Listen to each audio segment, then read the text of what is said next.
তো সকাল সকাল কৃষ্ণকালী মায়ের নাম নিয়ে বেরিয়ে পড়লাম মায়ের মন্দির।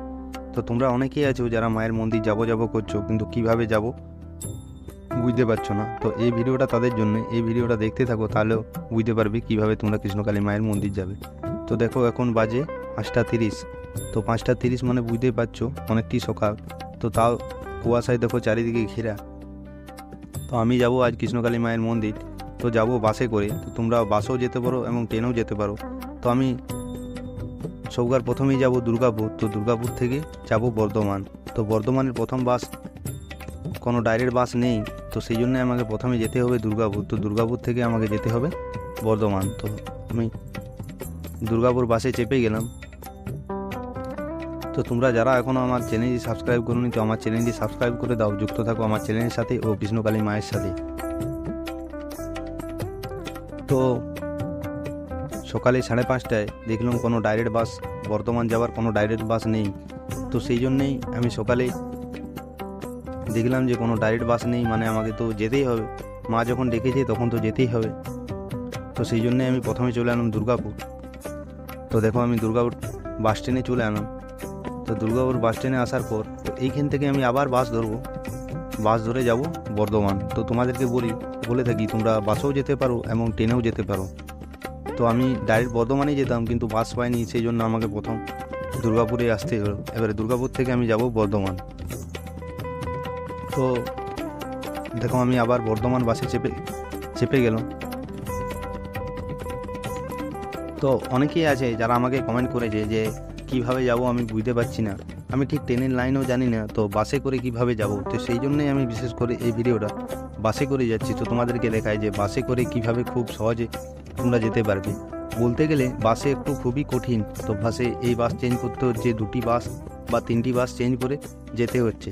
তো যারা বাসে করে গেছে তারা হয়তো ঠিক জানতে পারবে, আর যারা যায়নি তাদের একটু অসুবিধা হবে বা কষ্ট একটু হবে। তো দেখো আমি চলে এলাম বর্ধমান। এবারে এই বর্ধমান থেকে যখনই তুমি, এটা বর্ধমান বাস স্ট্যান্ড, এবারে বর্ধমান বাস স্ট্যান্ড থেকে যখনই তুমি কিরণসংঘ ক্লাব যাবে না, তখনই টোটোওয়ালা ভাড়া অনেক বলবে। তো সেই জন্যই আমি বর্ধমান বাস স্ট্যান্ড থেকে চলে এলাম স্টেশন, বর্ধমান স্টেশন। তো ওইখান থেকে আমি আবার একটি মিনি বাস ধরলাম। তো মিনি বাস ধরার পর চলে এলাম বর্ধমান স্টেশন। এবারে এই বর্ধমান স্টেশন যখন চলে এসেছে তখন তোমাদের কোনো চিন্তার বিষয় নেই।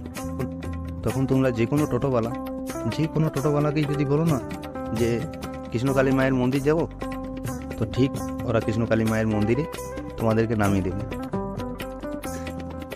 তো এইভাবেই তোমরা বর্ধমান চলে আসো। যারা ট্রেনে করে আসবে তারা হয়তো খুব সহজেই বর্ধমানে নেমে যাবে। স্টেশনে নামার পরেই কোনো টোটোওয়ালাদের বলবে যে আমি কৃষ্ণকালী মায়ের মন্দির যাব। অবশ্য সবাই কৃষ্ণকালী মায়ের মন্দির জেনেই গেছে, আর যদি বুঝতে নাও পারে তখন বলবে 5 নম্বর ইজলাবাদ কিরণসংঘ ক্লাব যাব। তো ওইরকম করে কোনো টোটোওয়ালার যে বলবে এই টোটোতে চেপে যাবে। টোটোতে হয়তো, এবার টোটোর কথা বলে থাকি, টোটোতে অনেক সময় বেশি ভাড়া বলে থাকে।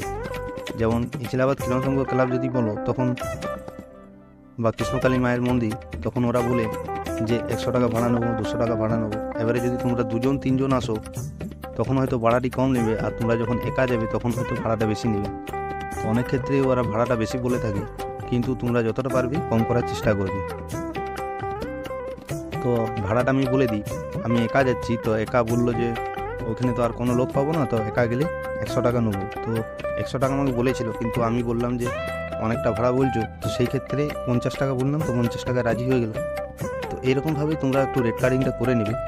অনেক ক্ষেত্রে ওরা ভাড়াটা বেশি বলে থাকে।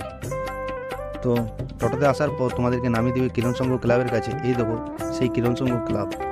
তো এর পাশ দিয়েই দেখো একটি ছোট্ট রাস্তা আছে। তো এর পাশ দিয়ে দেখো এই যে একটি রাস্তা আছে, ছোট্ট রাস্তা। তো এই রাস্তাটি সোজা তোমাদেরকে চলে যেতে হবে। তো এখানে আসার পর তোমাদেরকে কিছু মায়ের জিনিস তোমরা যদি ওইখান থেকে কিনে নিয়ে এসেছো তাহলে ঠিক আছে, আর যদি যারা আনোনি তো তাদেরকে বলবো আর আনার কোনো দরকারই নেই। তো এইখানে তোমরা সব পেয়ে যাবে। তো মায়ের যদি কোনো ফুল, মালা, ধূপ, মোমবাতি, আলতা, সিঁদুর, এইসব জিনিস সবই মায়ের কাছে পেয়ে যাবে। অপরন্ত খাবার জিনিস, তুমি যে খাবার খাবে, কোনো নিরামিষ ধরো খাবার খাবে, তো সব রকমই খাবার তোমরা পেয়ে যাবে এইখানে।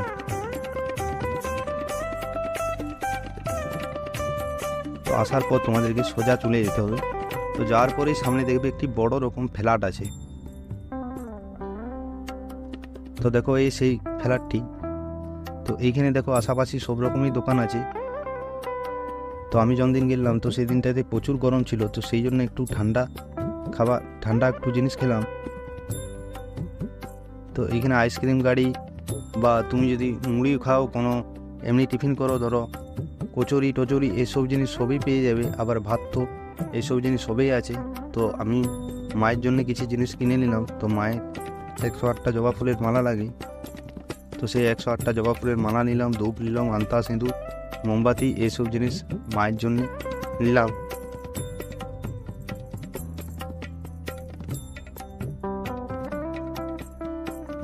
তো নেওয়ার পর এখানে একটি ছোট্ট, আমি যতদিন গেলাম তো সেদিনে হয়তো একটু ভিড়টা কম ছিল, সেই জন্য সামান্য লাইন ছিল। তো সেই লাইনের মধ্যে দাঁড়িয়ে পড়লাম। তো দেখো লাইন দেওয়ার পর দেখো সোজা যাওয়ার পর দেখো এই দেখো সেই কৃষ্ণকালী মায়ের ছবি, আর এই দেখো সেই কৃষ্ণকালী মায়ের বাড়িটা। তো আগে তো হয়তো নাম লেখানো হতো, তো এখন নাম লেখানো তুলে দিয়েছে। এখন শুধু লাইনের মধ্যে দাঁড়াও, লাইনের মধ্যে দাঁড়িয়ে একে একে ডাকবে। তো এরকমভাবে কৃষ্ণকালী মায়ের মন্দির তোমরা যাবে।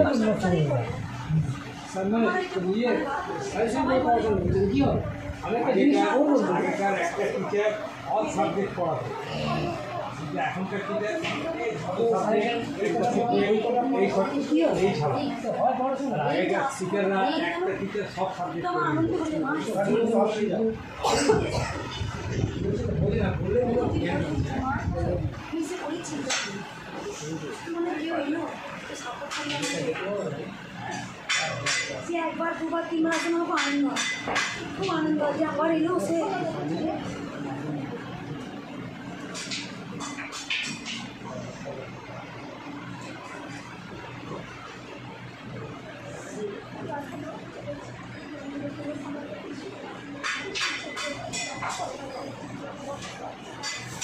মা একটা সুন্দর শাড়ি দিয়েছে, মাকে লাল শাড়ি।